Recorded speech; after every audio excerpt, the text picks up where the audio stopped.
మనం ఇప్పుడు చేసే ప్రయోగాలు విద్యుత్ అయస్కాంత చాప్టర్కి 10th క్లాస్ చాప్టర్కి అవసరమైనవి. దీంట్లో మనకి 2 భాగాలుగా ఆలోచించవచ్చు. మొదటి భాగంలో మనకి మొత్తం ఆంపియర్ లాస్ అవన్నిటి గురించి ఉంటుంది, right hand rule, ampere right hand rule. Second హాఫ్లో మనకి లెన్స్ లా, ఫారడేస్ లా, జనరేటర్ గురించి డిస్కస్ చేస్తాం. ఇప్పుడు మనం చూసే ప్రయోగాలు ఎక్విప్మెంట్ తోటి ఫస్ట్ హాఫ్కి సంబంధించినవి, సెకండ్ హాఫ్లో కొన్ని ఎక్స్పెరిమెంట్స్ వరకు చేయొచ్చు. ఈ బోర్డులో నా ఉద్దేశంలో 8 to 10 ఎక్స్పెరిమెంట్స్ వరకు మనం ఎక్స్పెరిమెంట్స్ చేసుకోవచ్చు. దీనికి కావాల్సిన పరికరాలు చూద్దాం. ఒకటి మనకి మ్యాగ్నెటిక్ కంపాస్, దిక్సూచి, అయస్కాంత దిక్సూచి. నెక్స్ట్ ఐరన్ పౌడర్ అవసరం మనకి, ఫైన్ ఐరన్ పౌడర్. మరి గరుగ్గా ఉంటే, బరువుగా ఉంటే మనకి రిజల్ట్ సరిగ్గా రావు. సో అందువల్ల మనకి చాలా ఫైన్గా ఉన్నవి ఐరన్ పౌడర్ ఉంటే మనకి రిజల్ట్ బాగా వస్తుంది.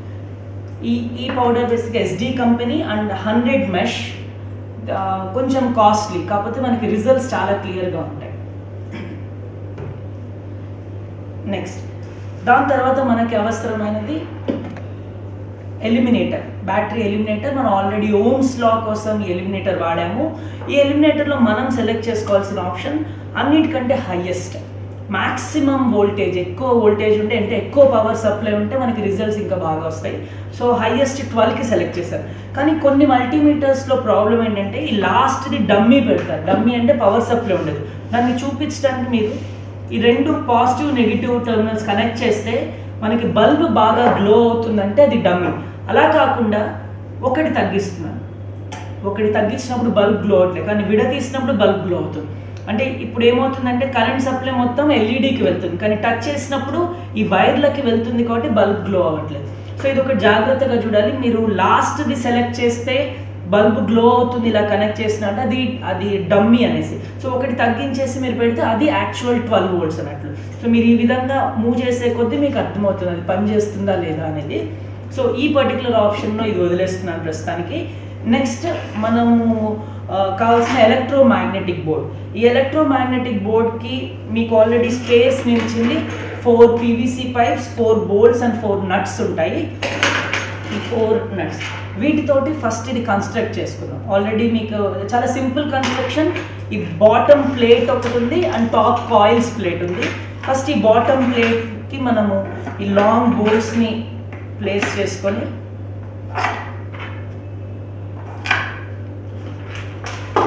ఈ బాటమ్ బోర్డ్ని మనం రివర్స్లో పెట్టేసుకుంటే, దాని తర్వాత ఈ పీవీసీ పైప్స్, 4 PVC పైప్స్ని అరేంజ్ చేసుకోవాలి. 4 PVC పైప్స్ని అరేంజ్ చేసుకొని ఈ లాస్ట్ ఈ పైన టాప్ ప్లేట్, కాయిల్స్ ఉన్న ప్లేట్ని అరేంజ్ చేస్తుంది. ఒకసారి కాయిల్స్ ఉన్న ప్లేట్ని అర్థం చేసుకోవడానికి ట్రై చేద్దాం. ఇక్కడ మీరు జాగ్రత్తగా గమనిస్తే కొన్ని బోల్ట్స్కి కింద ఓన్లీ నట్స్ ఉన్నాయి, కానీ కొన్నిటికి నట్స్తో పాటు కింద లగ్స్ అంటాము. ఈ కాపర్ రింగ్స్ని లగ్స్ అని పిలుస్తాము. మన కరెంట్ కనెక్షన్కి ఎప్పుడైనా సరే ఈ లగ్స్కే కనెక్ట్ చేసుకోవాలి. ఫర్ ఎగ్జాంపుల్ నేను ఈ వైర్ని వాడదాం అనుకుంటే, ఈ వైర్లో ఈ రెడ్ వైర్ పాజిటివ్ని నేను ఈ బోల్ట్కి పెట్టాలా లేకపోతే దీని పైన ఉన్నది పెట్టాలా కన్ఫ్యూజన్ లేకుండా లగ్స్ ఎక్కడ కనిపిస్తే మీరు అక్కడ కనెక్ట్ చేసుకోవాలి. ఈ సర్క్యూట్కి సంబంధించిన లగ్స్ ఈ రెండింటికి ఉన్నాయి. సో పాజిటివ్ని దీనికి కనెక్ట్ చేసుకోవాలి, నెగిటివ్ని పక్కన ఉన్న దానికి ఈ 2 బోల్ట్స్లో కూడా నెగిటివ్ది లగ్స్ ఉన్న వాటికి మాత్రమే కనెక్ట్ చేసుకోవాలి. లగ్స్ ఉన్న దానికి కనెక్ట్ చేసుకున్న తర్వాత మరి దీనికి పవర్ సప్లై ఎలా ఇస్తామని ఆలోచిస్తే, ఇది పాజిటివ్ వైర్, ఇది నెగిటివ్ వైర్. అన్ని బోల్ట్స్ మీ వైపు ఉంటే 2 బోల్ట్స్ మీ రివర్స్లో ఉంటాయి, అంటే ఈ బోర్డ్కి రివర్స్ సైడ్లో ఉంటాయి. ఈ రెండింటిని ఎందుకు పెట్టారంటే మీ ఎలిమినేటర్ పాజిటివ్ నెగిటివ్ని, ఎలిమినేటర్ నుంచి పాజిటివ్ని నెగిటివ్ని ఈ కింద ఉన్న బోల్ట్స్కి కనెక్ట్ చేసుకోవచ్చు. ఫర్ ఎగ్జాంపుల్ ఇది రెడ్ వైర్, ఈ రెడ్ వైర్కి సంబంధించిన పాజిటివ్ ఇక్కడికి కనెక్ట్ చేసుకోవచ్చు అండ్ బ్లాక్ వైర్కి సంబంధించిన నెగిటివ్ ఈ విధంగా కనెక్ట్ చేసుకోవచ్చు. సో ఇది మనం కనెక్షన్ తర్వాత ఇద్దాము. ప్రస్తుతానికి ఈ బోర్డ్ని కన్స్ట్రక్ట్ చేసుకున్న తర్వాత ఈ రెండింటికి రివర్స్లో ఉన్న బోర్డ్స్కి మాత్రం ఎలిమినేటర్ నుంచి పవర్ సప్లై ఇస్తాము. పైనుంచి మనకు కావాల్సిన చోటికి మొత్తం ఈ బ్లాక్ అండ్ రెడ్ వైర్స్ తోటి కనెక్షన్ ఇవ్వచ్చు. సో కన్స్ట్రక్షన్ కంప్లీట్ చేసుకుందాం.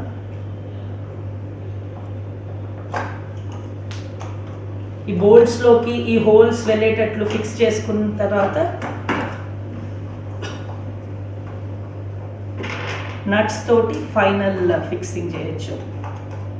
ఈ విధంగా చేయటం వల్ల మనకి ఈ కాయిల్స్ వంగిపోకుండా నిటారుగా ఉంటాయి.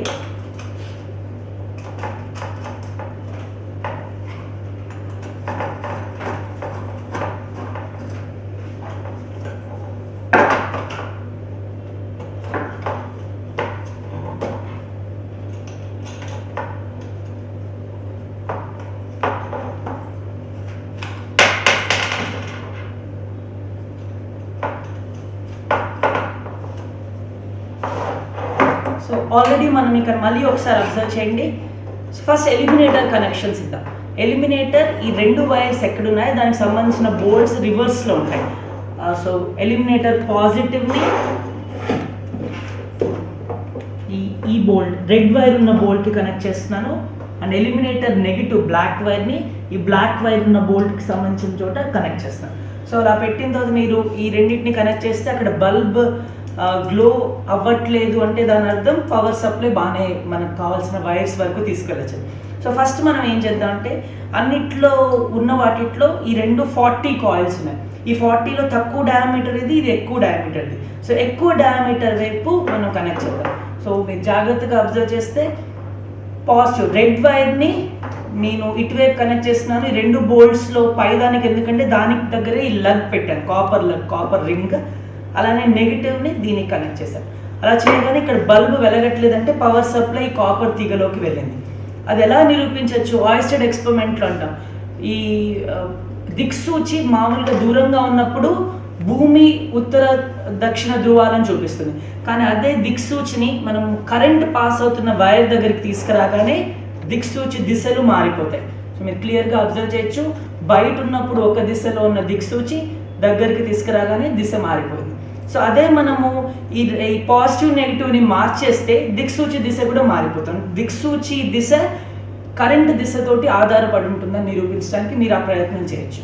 దాని తర్వాత దీంతో ఆపేయకుండా నెక్స్ట్ మీరు చేయదగింది ఏంటంటే ఈ ఐరన్ పౌడర్ తీసుకొని మీరు ఐరన్ పౌడర్ చల్లేస్తే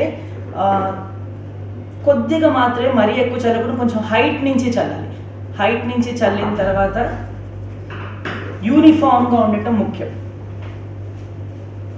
సో యూనిఫామ్గా ఉన్న తర్వాత చిన్నగా ట్యాప్ చేస్తే మీకు క్లియర్గా ప్రొఫైల్స్ మొత్తం కనిపిస్తాయి. ఈ జంక్షన్స్ అని పిలుస్తున్నాను వీటిని. ఈ జంక్షన్స్ దగ్గర సర్కిల్స్ కనిపిస్తాయి, మధ్యలో స్ట్రేట్ లైన్స్ కనిపిస్తాయి. జంక్షన్స్ దగ్గర సర్కిల్స్ ఉండడానికి కారణం ఏంటంటే మీరు ఆంపియర్ రైట్ హ్యాండ్ రూల్ గుర్తుంచుకుంటే కరెంట్ ఒక స్ట్రేట్ వైర్, ఒక సరళ రేఖలో ఉన్న తీగ దగ్గర కరెంట్ వెళ్తున్నప్పుడు బొటని వేలుతోటి ఆ దిశని చూపిస్తే మిగిలిన 4 వేళ్ళు అయస్కాంత దిశని చూపిస్తాయి. అందుకే మీకు సర్క్యులర్.